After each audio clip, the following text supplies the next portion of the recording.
Masih ingatkah mengenai sel pada pembahasan video sebelumnya? Nah, jadi setiap sel suatu organisme itu memiliki ukuran yang bervariasi, ya. Jadi suatu makhluk hidup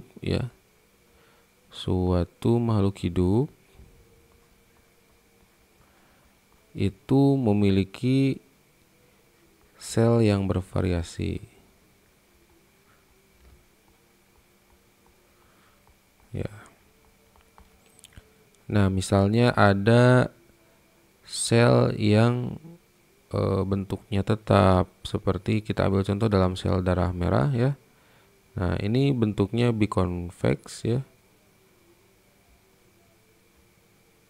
atau biconcav, ya. Nah, jadi tengahnya itu cekung, ya. Ini sel darah merah, ya. Sedangkan sel darah putih itu bentuknya tidak tetap, ya.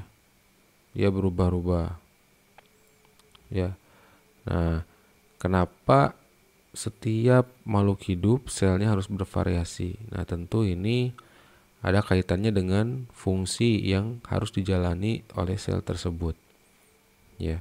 Nah, jadi ada kaitan antara bentuk sel dan fungsinya. Dan perlu diingat juga, ya, kita ketahui bahwa makhluk hidup itu selnya bervariasi. Nah, kemudian dari sel ini kan dia akan bergabung, ya. Sel-sel itu bergabung menjadi jaringan, ya. Jadi ini sel, kemudian sel, ya. Kemudian sel, ya. Nah, dia bergabung dan membentuk, saya beri warna biru, ya.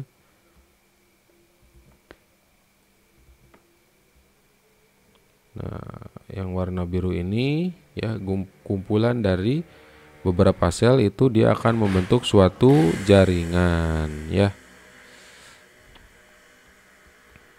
Nah, hanya menjadi suatu pertanyaan, apakah jaringan ini terbentuk dari sel yang sama, gitu, ya. Nah, ternyata, ya, sel-sel yang membentuk jaringan itu memiliki bentuk dan fungsi yang sama, gitu, ya. Jadi sebagai contoh dalam hewan, ya. Dalam hewan ada misalnya jaringan epitel, ya. Misalnya jaringan epitel. Nah, maka penyusun jaringan epitel ini selnya itu sama bentuknya. Ya, misalnya ada jaringan epitel yang dibentuk oleh sel yang pipih, ya. Nah, maka semua bentuk selnya itu pipih. Nah, sehingga dari banyak sel ini dia akan membentuk suatu jaringan, ya. Contoh lain misalnya ada sel yang bentuknya kubus, gitu, ya. Nah, dia membentuk jaringan yang tugas dan fungsinya sama, gitu, ya. Ada jaringan palisade dalam daun, ya, atau jaringan tiang. Ketika dilihat di mikroskop, ya, bentuknya sama dia itu, ya. Nah, maka sudah jelas, ya, bahwa jaringan itu terdiri dari sel-sel yang bentuknya sama, ya, dan juga fungsinya sama, ya. Jadi setiap jaringan ini merupakan hasil kolaborasi dari sel-sel yang kecil, ya, karena sel itu merupakan unit terkecil kehidupan. Nah, maka dia itu berkumpul, ya, dengan sel-sel lain yang bentuk dan fungsinya sama, sehingga menjadi banyak dan dia menjadi suatu jaringan. Namun di sini, ya, ini hanya berlaku pada makhluk hidup yang memiliki sel banyak, ya. Nah, maka di sini kita akan mengenal satu lagi, ya, perbedaan sel berdasarkan jumlahnya. Sel mungkin makhluk hidup ya. Perbedaan makhluk hidup. Ya.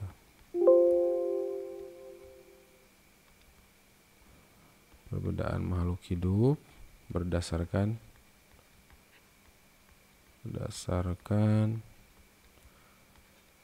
jumlah sel. Nah, ada yang pertama itu multiseluler. Ada uniseluler. Ya. Nah, yang tadi kita bahas ya.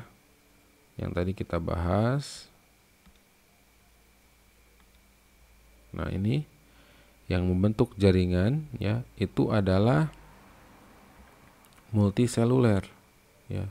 Jadi organisme yang terdiri dari banyak sel, maka dia akan membentuk jaringan.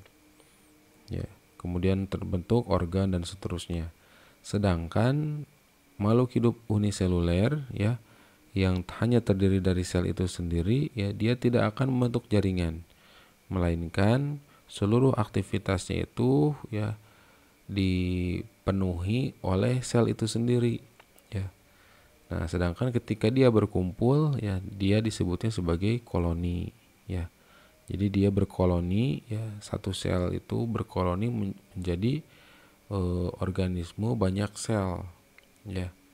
Nah, organisme banyak gitu ya, yang hanya terdiri tetap dari satu sel ya. Misalnya bakteri bersel satu ya, nah dia satu sel ya. Nah, dia satu sel, kemudian ini sel yang berbeda ini sudah berbeda organisme, tetapi mereka berkoloni ya, berkoloni menjadi banyak gitu,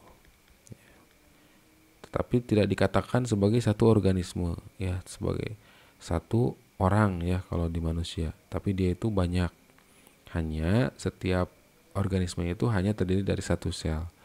Nah, sedangkan manusia dan hewan yang bisa dilihat dengan mata telanjang yaitu adalah organisme multiseluler ya, yaitu organisme yang terdiri dari banyak sel ya. Nah, maka mereka itu akan membentuk jaringan selnya itu.